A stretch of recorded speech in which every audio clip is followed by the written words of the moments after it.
Hello students, welcome to Shreya's classroom. This is my very first video for my students, for all of my viewers, whoever is watching me. So, in my videos, you will get line by line explanation of all the poems and stories from classes 9 to 12. Okay, so today we'll start with a story from class 10, The Necklace. And the story is in the book, Footprints Without Feet. Okay, so today we'll read chapter 7 from Footprints Without Feet, The Necklace. So let's look at the story. This story was written by Guy de Maupassant. He was a French writer. His mastery was in writing short stories. He wrote 300 short stories, 6 novels, 3 travel books, and a volume of verse. He was the representative of naturalist school.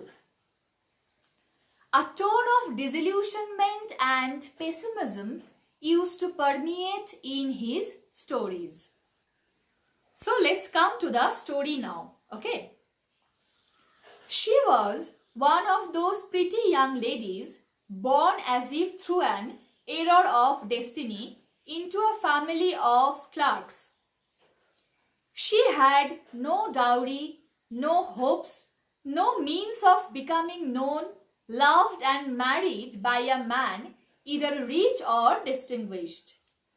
And she allowed herself to marry a petty clerk in the office of the Board of Education. She was simple, but she was unhappy. So, in the very first paragraph, we get to know about a lady who was very pretty, who was extremely beautiful, but unfortunately, she was born into a middle class family. Okay? And as she was born into a middle class family, it was not possible for her father to find a rich husband for her. Because you all know then, dowry system was prevalent all across the world. I mean, when the story was written. Okay. So, if you don't have enough money, it is not possible for you to find a rich husband for your daughter. To marry off your daughter into a rich family. Okay. So that's why this lady got married to a clerk. She was born into the family of clerks and she got married to a clerk. But this lady was never satisfied with her middle class life. She was not happy. Okay.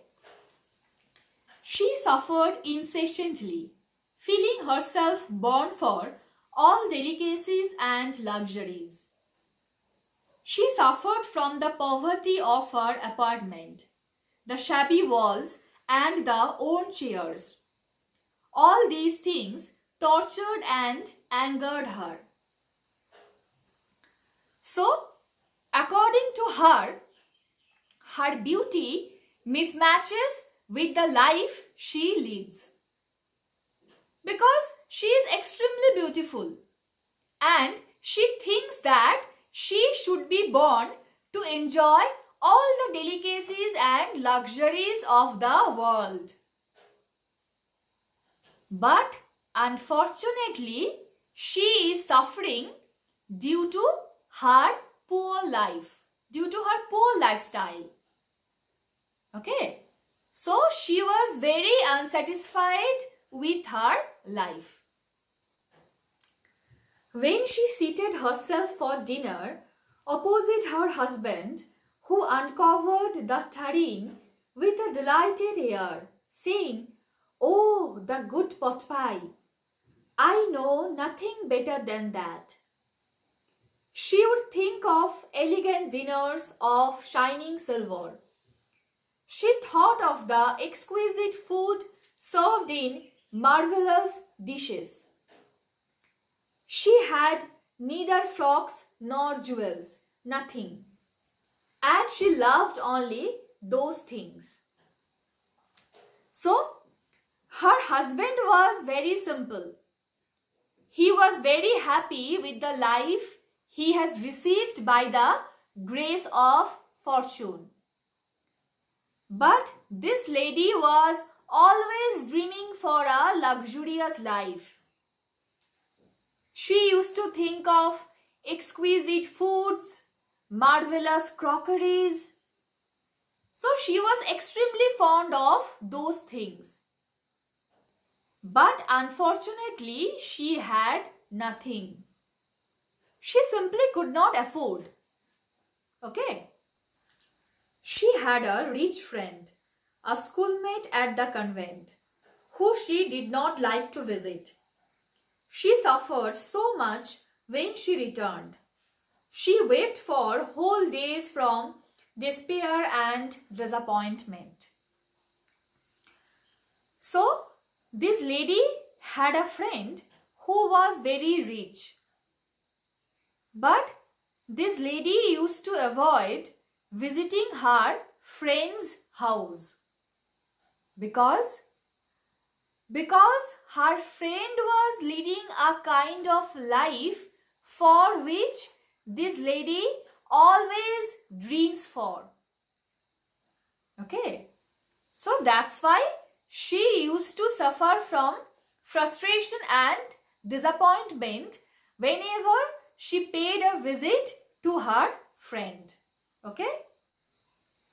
One evening, her husband returned, elated, bearing in his hand a large envelope. "Here," he said, "here is something for you." So one evening, her husband returned home and said to her, being very excited, that "I have something for you." She quickly drew out a printed card on which were inscribed these words: "The Minister of Public Instruction and Madame George Ramponneau ask the honor of Mr. and Madame Loisel's company. Monday evening, January 18, at the minister's residence." So, it was an invitation card. A big party was being thrown by the Minister of Public Instruction and his wife. Okay, so it would be a huge party. The entire official world would be there. So, he thought that his wife would be really happy knowing about this invitation. But nothing happened according to his expectation. Okay, she was not at all happy with this invitation. "But my dearie, I thought it would make you happy. You never go out, and this is an occasion, and a fine one. Everybody wishes one, and it is very select. Not many are given to employees. You will see the whole official world there." So he is saying to his wife that only selected peoples have received this invitation. So we are really lucky that we have also received this invitation. So it is a fine occasion and you should really be happy because you will also enjoy the party. She looked at him with an irritated eye and declared impatiently, "What do you suppose I have to wear to such a thing as that?" So this was the reason for which she was not happy with this invitation. What was the reason? She did not have any suitable dress for wearing in such a huge occasion. Okay. He had not thought of that. He stammered, "Why, the dress you wear when we go to the theatre? It seems very pretty to me." He was silent stupefied in dismay at the sight of his wife weeping. He stammered, "What is the matter? What is the matter?" So her husband was very simple, and he was suggesting that you can wear the dress which you put on when you go to the theater. But then he saw that his wife was crying. So out of astonishment, out of shock, he was asking, "What is the matter? Why are you crying?" By a violent effort, she had controlled her vexation and responded in a calm voice, wiping her moist cheeks. "Nothing. Only I have no dress and consequently I cannot go to this affair. Give your card to some colleague whose wife is better fitted out than I." So, she calmed herself and replied to her husband that, No, I won't be able to attend this party. So, it would be better if you give this card to any of your colleagues whose wife had a better dress than me. Okay? He was grieved but answered, "Let us see Matilda." So, what is the name of the lady? Matilda. Her name is revealed now. Matilda Loisel. Okay. Let us see Matilda. How much would a suitable costume cost? Something that would serve for other occasions. Something very simple. So, her husband becomes very sad hearing that she did not want to attend this party just because she did not have a suitable dress. So, he asked Matilda, "Okay, Matilda, tell me, what would be the price of a suitable dress? I mean, the kind of dress you are looking for." Okay? She reflected for some seconds, thinking of a sum that she could ask for without bringing with it an immediate refusal and a frightened exclamation from the economical clerk. Finally, she said in a hesitating voice, "I cannot tell exactly, but it seems to me that 400 francs ought to cover it." So Matilda replied out of hesitation that a good costume would cost around 400 francs. Okay. And franc is a monetary unit in France. Okay. So, Matilda was a French lady. She was a French lady. Okay. He turned a little pale, for he had saved just this sum to buy a gun that he might be able to join some hunting parties the next summer with some friends who went to school larks on Sunday. Nevertheless, he answered, "Very well, I will give you 400 francs, but try to have a pretty dress." So her husband agreed to buy her a pretty dress with 400 francs.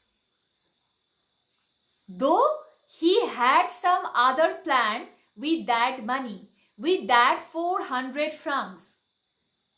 He was planning to buy a gun so that he could join the hunting parties with his friends. But he was so good, he was so loving and caring that he could easily sacrifice all his wishes and passion in order to make his wife happy, in order to see his wife's smiling face. The day of the ball approached and Madame Loisel seemed sad, disturbed, anxious. Nevertheless, her dress was nearly ready. Her husband said to her one evening, "What is the matter with you? You have acted strangely for 2 or 3 days." So, the day of the party was approaching. It was coming close. But Matilda was not happy. Though her dress was almost ready, but still she was looking very sad. So one evening, her husband asked her that, "What is the matter? Why are you looking so upset?" And she responded, "I am vexed not to have a jewel, nothing to adorn myself with. I shall have such a poverty-stricken look. I would prefer not to go to this party." So Matilda replied that, "My dress is almost ready, but I don't have any jewelry to decorate myself with." So she said that it would be better if I do not go to this party. Okay. He replied, "You can wear some natural flowers. In this season, they look very chic." So her husband was very simple and he suggested that you can wear some jewelries made of flowers. They will look really good on you. She was not convinced.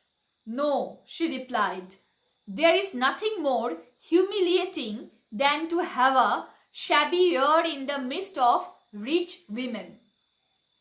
So Matilda did not agree with her husband. And she said that she did not want to put on a poverty-stricken look among the ladies, among the rich ladies who will come for the party. Then her husband cried out, "How stupid we are! Go and find your friend Madame Forestier and ask her to lend you her jewels." So then her husband suddenly said that, "How can we miss it out? You can go to Madame Forestier to borrow some jewels from her." She uttered a cry of joy. "It is true," she said. "I had not thought of that." The next day, she took herself to her friend's house and related her story of distress. Madame Forestier went to her closet, took out a large jewel case, brought it, opened it and said, "Choose, my dear." So Matilda was also very happy with her husband's suggestion. So without any delay, she reached her friend's house and told everything to Madame Forestier. Okay. And then Madame Forestier took out a big jewelry box for her. Okay. She saw at first some bracelets, then a collar of pearls, then a Venetian cross of gold and jewels of admirable workmanship. She tried the jewels before the glass, hesitated but could neither decide to take them nor leave them. Then she asked, "Have you nothing more?" "Why? Yes, look for yourself. I do not know what will please you."